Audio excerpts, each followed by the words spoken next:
colleagues, friends from the media, we have just completed a very productive discussion on India-Germany cooperation, on our relationship with the European Union, and we have exchanged views on regional, global, and multilateral issues. Now, before I come to those subjects, let me again first publicly welcome my friend, Foreign Minister Dr. Johann Wadephul, who is here for the first time in his current capacity. I had the honor of being his guest this May, and between May and now, we have actually been regularly in touch in this intervening period. Now, I first got to know him when we met at the Munich Security Conference, which was well before he became Foreign Minister. And I must say, even then, I was impressed by his commitment to advancing the India-Germany strategic partnership. I'm very confident that that enthusiasm will now be applied by him fully in his new role. During the day today, we've had detailed discussions on various aspects of our ties. This includes our political cooperation, security and defense, economic relations, research and future technologies, climate and energy, as well as education, skilling, mobility, and people-to-people exchanges. So let me share with you some key points which came out of today's discussion.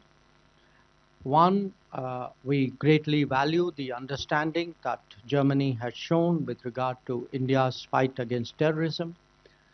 Minister Wadephul has himself been explicit about our right to defend our people against terrorist attacks.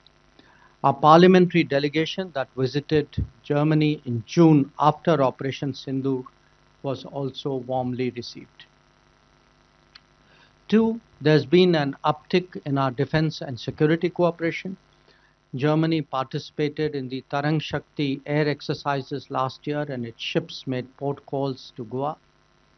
Today, we agreed that such participation should be continued, indeed even expanded. In the past, we have had significant export control difficulties in the defense and security domain. I would like to express my appreciation today for the smoothening of these processes and more expeditious clearances. We also spoke about greater industry collaboration between our two countries in this context. Three, our two-way trade last year was almost 50 billion euros. Minister Wadephul is on record. I saw one of his interviews where he said that he was very confident we will be doubling our trade. Let me assure him that India fully reciprocates that sentiment. It looks forward to working with the government, with the German government. And last year, I recall, we had a very successful conference in Delhi of APK, the German Industry Association. And I want to reiterate that we remain fully committed to continuously improving the ease of doing business in this country. And I assured the minister today that any concerns that German companies may have in India, coming to India, establishing themselves, working here, we would be prepared to give it special attention. In the semiconductor manufacturing area, that has actually emerged as a particularly promising domain. We welcome German investments and GCCs. Indian talent can make a significant contribution to Germany's own expanding capabilities here. And I must say that the model of talent preparation and flow that Germany has evolved has been particularly effective. I would really commend our German colleagues for that. And we hope to see that scale up further.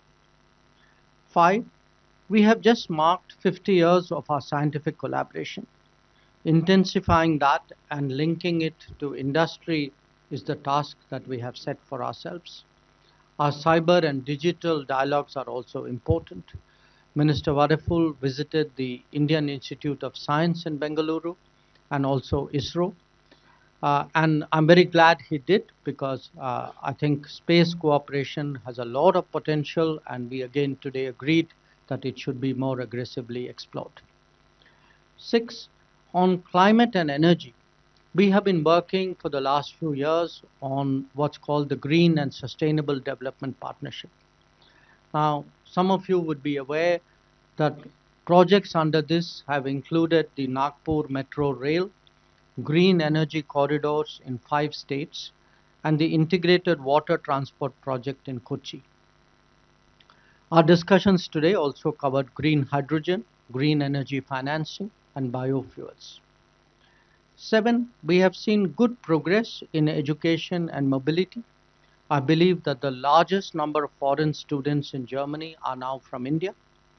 On my last 2 visits to that country, I heard praise for our community's contribution from across the political spectrum in Germany. The skilled labor strategy released by the German government offers a very good framework for mutual benefit. We have also agreed on gratis visas for short-term school and college visits to further promote student exchanges.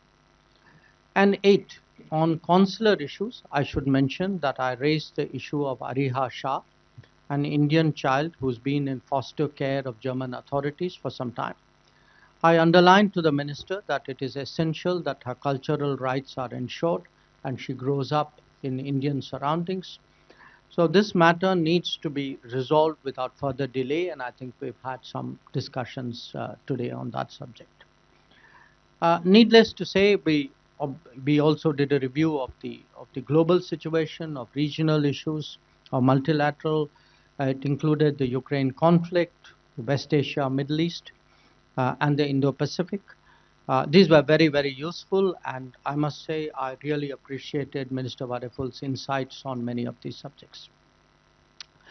So let me conclude by stressing today that we see the world facing the twin challenges of economic volatility and political uncertainty. We believe that a multipolar world with strategic autonomy can best respond through more intensive consultations and cooperation among key member states. It is in that spirit that I welcomed Minister Wadephul and his delegation today, and I must again thank him for a very open, constructive, and positive approach to intensifying our strategic partnership.